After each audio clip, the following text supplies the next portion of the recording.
हरि गुरु संतों से निश्चल निष्कपट सच्चाई पूर्ण व्यवहार, और गही एक टेक, भजन की एक टेक जो स्वीकार कर ले वो जीवन भर उसका त्याग न करे, अंतिम क्षण तक उसका निर्वाह करे। परीक्षा की घड़ियां आती हैं, पर उस समय भी जब साधक अपने नियम से विचलित नहीं होता, उसी समय भगवान की कोई न कोई लीला हो जाती, चमत्कार हो जाता है। केवल इतना ही नियम किसी का हो कि हम बिना भगवान का चरणामृत लिए कुछ खाएंगे पिएंगे नहीं, तो कभी न कभी कोई अवसर ऐसा आएगा कि चरणामृत नहीं उपलब्ध हो और प्यास के मारे प्राण निकल रहे हैं, और उस समय भी यदि नहीं पिया, खाया पिया, तो ठाकुर जी को न कोई लीला कर देंगे। ये अनुभव की बात आपको निवेदन कर रहे हैं। हमारे पूज्य श्री पहाड़ी बाबा महाराज ने हमको कलकत्ते भेजा। तूफान गाड़ी चलती थी, तूफान एक्सप्रेस। मथुरा से बैठे तूफान में, और उसमें जो प्रथम श्रेणी वाला डिब्बा है उसमें टिकट करवा दिया कि उसमें आराम से चले जाओगे। उसका प्रथम श्रेणी भी सामान्य ही है, उस समय तो सामान्य था, पता नहीं बदला है कि नहीं बदला, भगवान जाने। तो हम गए।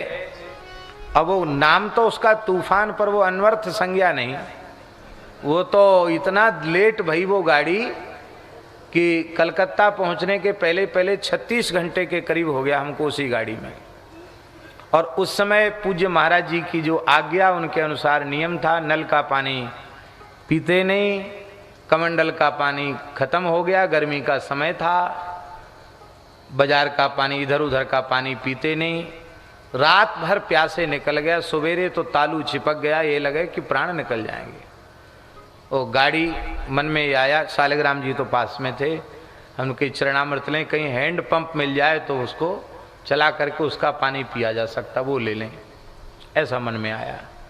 पर गाड़ी कहाँ रुके, तो मन में आया कि कहीं ये रुकती तो है ये जगह जगह, जब देखो तहाँ बिहार में गई कि बस पैसेंजर से भी गई, बुरी हालत होगी उसकी।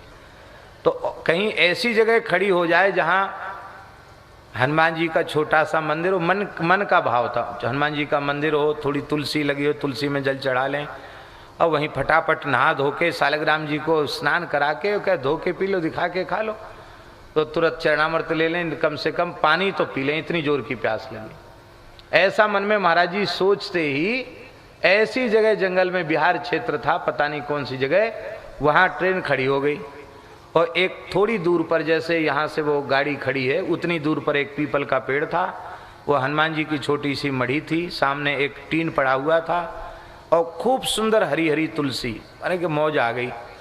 बस तुरंत अपने नित्य नियम वाली झोली लेके, कमंडल लेके उतर गए वहीं, और उतर करके मैदान में डोल डाल गए, प्रभाती किया, स्नान किया, और कई संक्षिप्त संध्या कर लें तो संध्या भी कर ली। और जैसे ही सालिग्राम जी को स्नान कराया, स्नान करके चरणामृत लिया और जल भी पिया, पेड़ा भोग लगा के पेड़ा खा करके, खाली पेट पानी नहीं पिया। फिर भी गाड़ी नहीं गई, तो मैंने कहा अब वहाँ बैठने से अच्छा यहाँ पवित्र जगह है, बैठ के जप कर लें। तो जप पाठ जब पूरा हो गया, 1 घंटा बैठे रहे, जब पूरा हो गया तब हमने सोचा कि इससे अच्छा आप गाड़ी में बैठे, पता नहीं कब चल दे। तो जैसे ही बैठे कि गाड़ी स्टार्ट चलने शुरू हो गई। वो किस कारण से रुकी थी ये तो भगवान जाने, लाइन नहीं मिली थी या क्या कारण था, लेकिन हमें यह अनुभव आया कि जो ये मन में था कि बिना चरणामृत लिए कुछ पीना नहीं है, खाना पीना नहीं है, तो ठाकुर जी ने अवसर दे दिया कि भाई 1 घंटे में तुम नहा धो लो, सब अपना काम जल्दी जल्दी जैसे होता हो कर लो, अब फिर रास्ता साफ है आगे। भगवान बहुत कृपा करते हैं, बहुत कृपा करते हैं।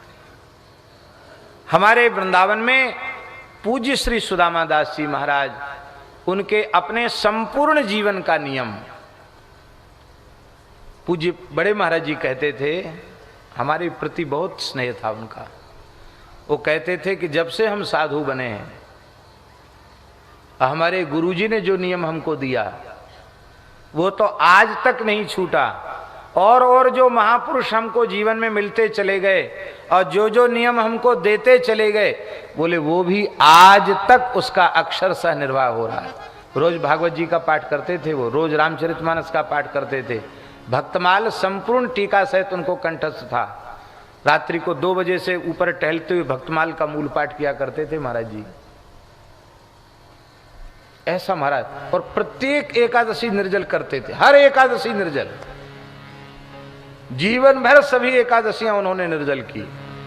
तो ये क्या है, इससे लाभ होता है। जैसे वस्त्र में इत्र अर्पित करने से उसकी सुगंध धारण करने वाले को तो मिलती ही है, वो जहां बैठता वहां तक उसकी सुगंध जाती है।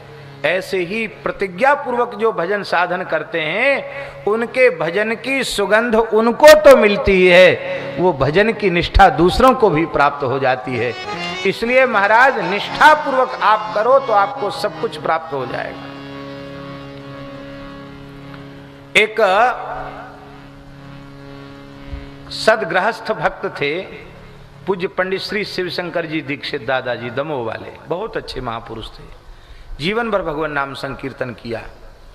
उन्होंने एक विप्र देवता को, IAS अधिकारी थे, उनको उन्होंने कहा कि देखो साहब तो आप बड़े ऊंचे साहब हैं, बोले हमको कोई साधन बताओ कल्याण का। तो उन्होंने कहा 1 घंटे आप रोज कीर्तन किया करो, एक समय निश्चित कर लो।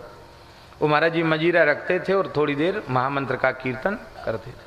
इतना पक्का नियम कि जब सरकारी सर्विस में थे तो कोई सरकारी मीटिंग में होती तो कहते चाहे हमको नौकरी से निकाल दो, पर हम वो अपना समय आ जाएगा तो हम 1 घंटा कीर्तन करेंगे।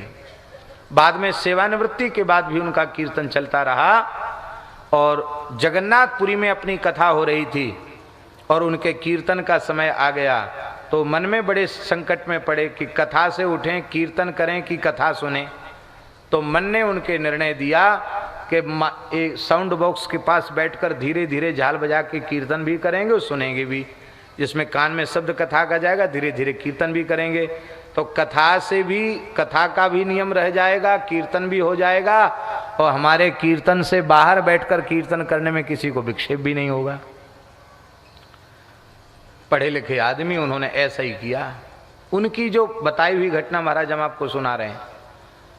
तो जैसे ही कीर्तन आरंभ किया, उन्हें उस समय भगवान की बाल लीलाएं चल रही थी, भागवत जी की कथा थी, तो उन्हें अनुभूति हुई कि बाल कृष्ण साक्षात खेल रहे हैं।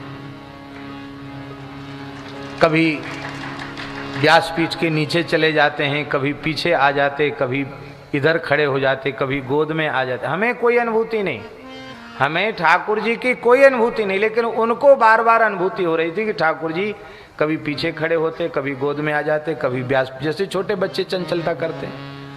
1 घंटे तक वे कीर्तन करते रहे, 1 घंटे तक बालकृष्ण की लीला उनको दिखाई पड़ती रही। और हम दूसरे दिन सवेरे ठाकुर सेवा कर रहे थे तो रोते हुए उन्होंने ये पूरी घटना हमको सुनाई। मैंने कहा ये कीर्तन, ये नियम पूर्वक जो आपने कीर्तन किया उसकी ये महिमा है, इस अनुभूति को सब जगह प्रकाशित मत करना, नियम से सिद्धि हो जाती है। इसलिए हमारे भजन में भले ही छोटे से छोटा नियम, एक छोटा सा नियम आपको बताते हैं।